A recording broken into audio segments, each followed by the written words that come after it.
Seterusnya saya ingin menjemput Yang Berhormat Datuk Seri Dr. Syaidan bin Kasim Yang Berhormat Arau.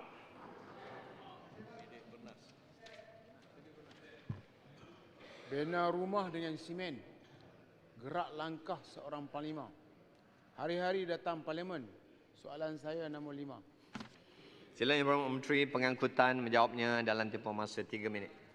Terima kasih Datuk Yang Dipertua. Izinkan saya menjawab soalan ini bersekali dengan 2 soalan yang lain pada hari ini, iaitu soalan nombor 24 oleh Yang Berhormat Lumut dan soalan nombor 30 oleh Yang Berhormat Puchong kerana ianya menyentuh perkara yang sama, iaitu mengenai masalah pemanduan di bawah pengaruh alkohol.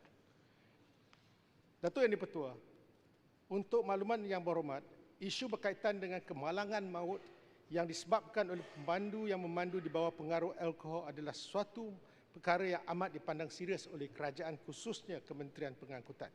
Seperti umum mengetahui, kebelakangan ini kemalangan maut melibatkan pemandu mabuk semakin kerap berlaku dan dilaporkan dalam media massa.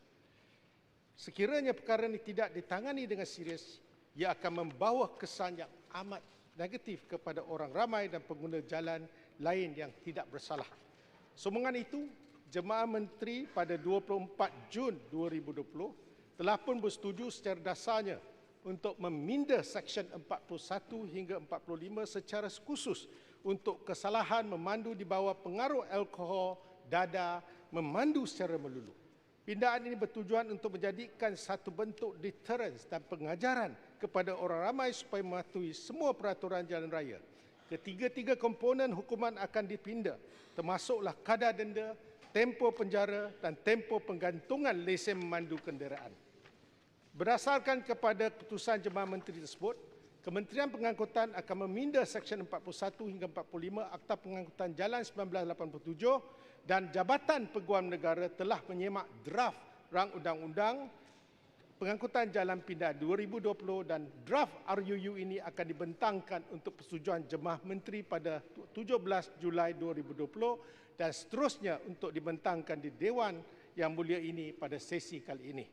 Selain daripada pindaan hukuman, kerajaan juga akan meminda had kandungan alkohol yang dibenarkan supaya selaras dengan piawaian yang disyorkan oleh Pertubuhan Kesihatan Sedunia WHO, iaitu daripada 35 mikrogram alkohol dalam 100 ml nafas, 80 mg alkohol dalam 100 ml darah, ataupun 107 mg alkohol dalam 100 ml air kencing kepada 22 mikrogram alkohol dalam 100 ml nafas, 50 mg alkohol dalam 7 mg alkohol dalam 100 ml air kencing.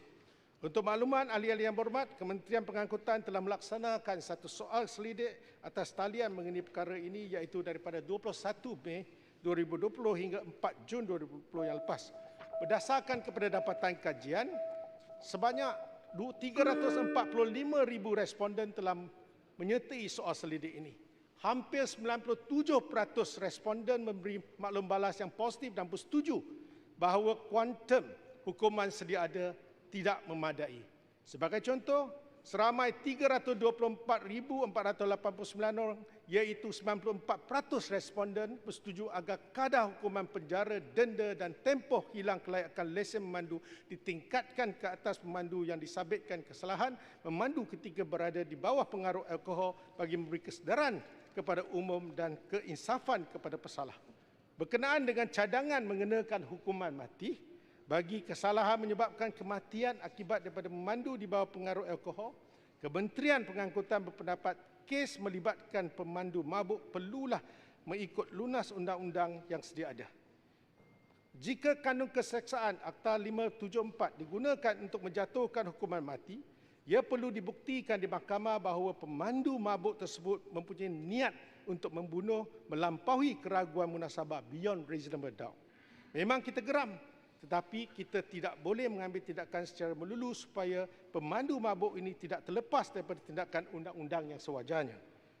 Maka Kementerian Pengangkutan telah mengambil keputusan untuk meminda seksyen-seksyen termasuklah had kandungan alkohol supaya seorang itu yang memandu melebihi had-had tersebut akan dikenakan hukuman yang jauh lebih berat. Maka Kementerian Pengangkutan berharap agar pindaan yang dicadangkan kali ini dapat mendidik mengubah sikap semua pengguna di atas jalan raya. Perkara ini sekaligus bertujuan membendung berlakunya kesalahan memandu di bawah pengaruh alkohol dadah dan juga memandu secara melulu dalam menjaga keselamatan pengguna jalan raya di Malaysia secara keseluruhan. Dalam masa yang sama, Kementerian Pengangkutan berpendapat bahawa selain daripada langkah-langkah undang-undang, program kesedaran dan juga pendidikan perlu juga digandakan. Sebagai contoh, Kementerian Pengangkutan giat menggalakkan program pencegahan memandu di bawah pengaruh alkohol seperti melaksanakan konsep designated driver serta penggunaan kenderaan perkhidmatan awam seperti taksi dan e-hailing. Dengan adanya usaha-usaha holistik ini, Kementerian Pengangkutan berharap isu dapat ditangani untuk menjaga kepentingan dan keselamatan semua pengguna jalan. Terima kasih. Terima kasih. Sila Arau, soalan tambahan pertama. 1 minit. Kepada Datuk Seri Yang di-Pertua, ucap